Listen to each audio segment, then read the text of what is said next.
Nanakina mafiny Amnesty International kosa Andriamatoa Boza Julien ministre ny randro izay avy any amin'ny faritra Atsimo moa ny lehilahy manoloana ny fanambarana izay nataon'ny Amnesty International moa makasika ny fandriampahalemana any amin'ny ilany Atsimon'ny Nosy iny. Panampanazavana.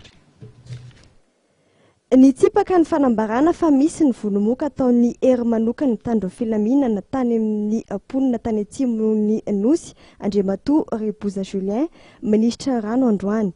Fanambarana tsy ananana proof ary mikendry fotsiny ihany ny anaratsy sara ny fitondram-panjakana malagasy ny fanambarana nataon'ny Amnesty International tamin'ny alalan'ny famoahana ny antotanisa tsy marina hoy nambarany. Ity ministra ity izay avy amin'ny Fokopara amin'ny commune ambanivohitra ao Esira fobe misy ny asandahalo any Atsimo no mahafantatra tsara ihany koa ireo commune rehetra voakasiky ny asandahalo toy ny ao Betroka, Yaboazo ary Befotaka dia nijoro vavolombelona androany rehefa nangina nandritra ny fotoana maro.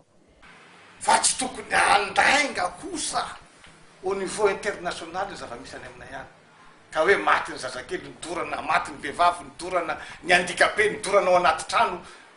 Tsisy an'izany any. Tsisy an'izany any. Ary afaka mitondra olona any ara ilay. Ka rehefa manafoka ary ny olona tonga fantatry misy niteneninay mihitsy ny vahoaka hoe meo renseignement amizay zahay. Meo renseignement tanàna itsy, tanàna roa, tanàna ry. Tonga eo ny miaramila circuler tanàna dia mampilaza mety. Zay monsieur rendre dia izy reny samborona reny. Zay namaly normal fa miaramila dia efa maty. Dia tsy firy ny olona vezy dia jery fotsiny. Tsongoy fon'olona, tsongoy fontena. Tsy ho maty eo koa izy. Normal izy raha mamaly. Raha miriposte an'le medalo mamaly azy. Ary zavatra io tany efa phénomène tous les jeunes garçons dahalo daholo. Noho ny fahatsapana ny herisetra sy ny tsy fanajana ny zon'olombelona ataon'ny dahalo nanosika ny gouvernemanta andefa ny hery manokana hampandritany any Atsimo hoy ny fanazavana ministra.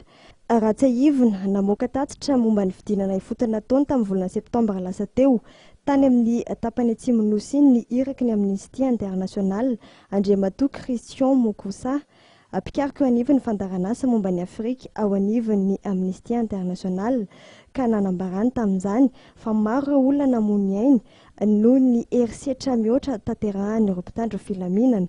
Nambarany ihany koa fa olona tsy latsaky ny 500 no namony ainy vokatra fifandonana nisy teo amin'ny fokon'olona sy ny dahalo tamin'ireo toerana manodidina ny Taolagnaro.